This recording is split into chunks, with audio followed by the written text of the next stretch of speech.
relationships. That's the power of Jesus. Jesus breaks. He doesn't let me sit at the table with my Father and allow for there to be broken down issues. The power of Jesus sits at the table with me. And where there's a superficiality in relationship, Jesus says, in the midst of the desert, Jason, look, find a river in the middle of a desert land. Look and find a river in the middle of a desert land. Where there's a breakdown in relationship in churches and communities, even just if we just take across America alone.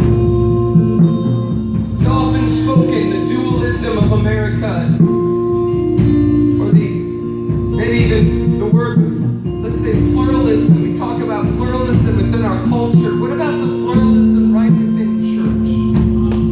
Where we can't even disagree on one little thing without hating each other like venomous enemies. How about it? Listening to Jesus say, look into the eyes of love. Go on, Jason, go on, and find the river there, yeah. So over this generation, you're gonna find the river in the middle of a desert land. In your schools, you're gonna find the river in the middle of a desert land. In the churches, you're gonna find the river in the middle of the desert land. Find the river in the middle of the desert land. Find the river in the middle of the desert land. But I wrote that song earlier about the garden, helping my wife tend our garden. In the middle of tending the garden, I look and my hands are bleeding and blood's coming down my hands, and I thought, man, sometimes we complain about what we see, but every once in a while, you know what I'm talking about. You'll hear the Father speak to you in this way. Have you seen what I've seen? No one's seen what I've seen. Humankind destroyed this garden, Jason. And I felt it in my spirit. And see, we want to think, and this is what we've thought for 30-some plus years in theology and all this stuff, that we're going to just escape it. God wants to raise up a generation to build gardens in desert places. God wants to raise up a generation to bring the churches back together. Yes, God. Yes. 41,000 denominations, 41,000 cut up versions of Jesus into a man we can tolerate. And Jesus says, go on, go on, go on, go.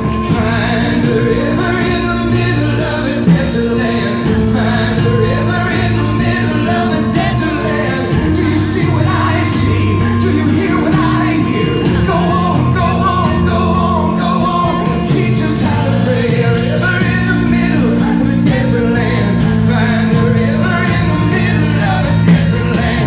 Find the river in the middle of a desert land.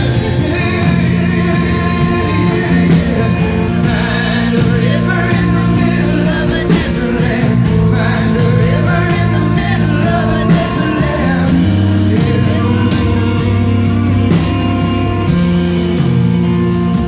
I see relationships right now between brothers and sisters, fathers and mothers, marriages.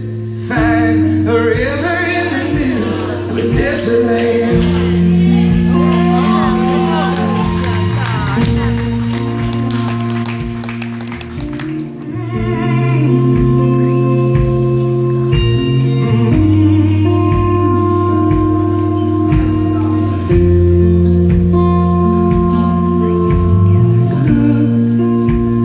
Look into the eyes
yeah.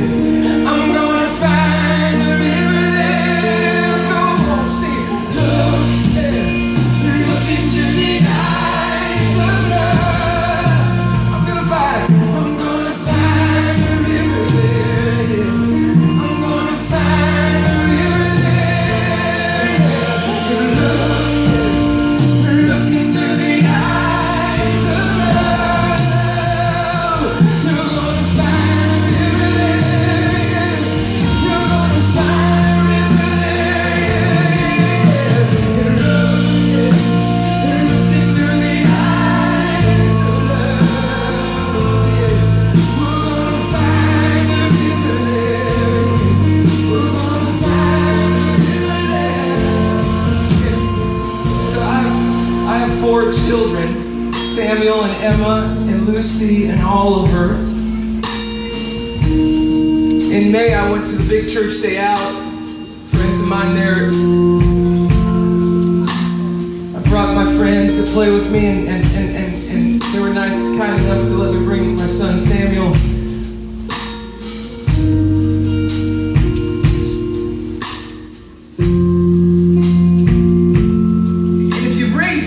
What you realize is there's a big difference between questioning things and asking questions. See, because I'm a thinker and I've always been that way, and I always ponder things probably more than I should.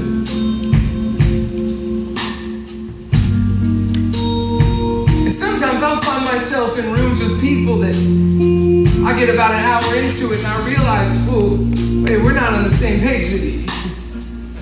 You're a cynic. I'm not a cynic. I ask questions. And what I've learned from my son is Samuel is 12. He's no cynic. He doesn't question everything. He asks questions. This is a powerful thing about God throughout the scriptures. He asks way more questions than he gives answers. You go look it up yourself. There's hundreds and hundreds and hundreds and hundreds and hundreds of questions from God. In fact, when Jesus is judged, he doesn't even follow up the judgment with a judgment and accusation. He follows up most of the judgments from man with a question. Questions are the things that have the power to break principalities. God asks questions. What's amazing to me is how God never has ever become the cynic in the Bible. He just keeps coming back over and over again with an open heart. Jesus comes along and says, the pure in heart will see God, right? My son, Samuel, he was teaching me this, so we're on this trip together. You know, usually when I go into airports, I'm just, you know, I'll take a book and I'll read and I'll sit down and, you know. But this is not the way it was going to be with Samuel. We go into the airport, first we sit down, I say, Samuel, he doesn't like coffee, so I went over to get some coffee, and I'm just 10 feet away from him getting a coffee. And by the time I get back to the seat, Samuel's already started this conversation with this total stranger. Oh, this guy's going to South America, Dad. You've been to South America. And now we're having this total dialogue with this complete stranger. So now we're talking for an hour to this complete stranger and having a beautiful conversation. It was crazy. In every place we went, it was this way. We got to the big church day out. You know, you get to the back room, there's 40,000 people there, tons of different artists. You know how it can be in the back room with artists. Everybody's so insecure.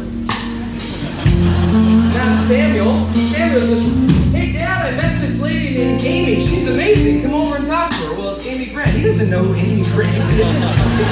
This is now his new friend.